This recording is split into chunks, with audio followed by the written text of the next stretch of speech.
एक दिन फलों की टोकरी में बहुत हलचल मची हुई थी। आम, केला, सेब, अंगूर, नारंगी और अनानास सब एक दूसरे से बहस कर रहे थे।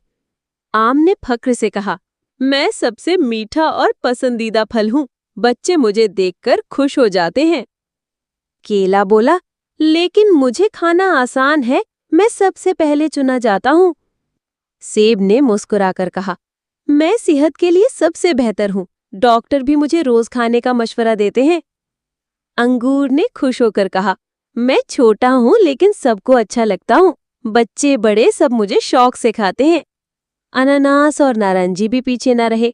वो सब अपने बारे में तारीफें करते रहे और किसी को भी एक दूसरे की बात अच्छी ना लगी। उसी वक्त एक छोटा बच्चा आया।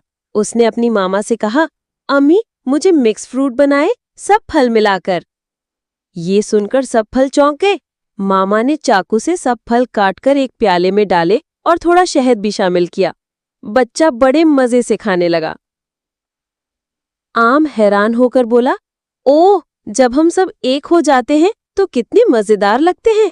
सेब ने कहा, हाँ, अकेले तो हम अच्छे हैं लेकिन मिलकर हम बेहतरीन बन जाते हैं। अंगूर ने हंसते हुए कहा, यही तो दोस्ती का राज है, सब साथ हो तो मजा दोबाला हो जाता है। अब सब फलों को समझ आ गया कि मिलजुल कर रहना सबसे अच्छा होता है। उन्होंने आपस में दोस्ती कर ली और वादा किया कि आइंदा कभी आपस में मुकाबला नहीं करेंगे। इखलाकी सबक, हम सबके अपने अपने फायदे और खूबियां हैं, लेकिन जब हम मिलकर काम करते हैं तो ज्यादा फायदा होता है। इत्तेहाद में बरकत है।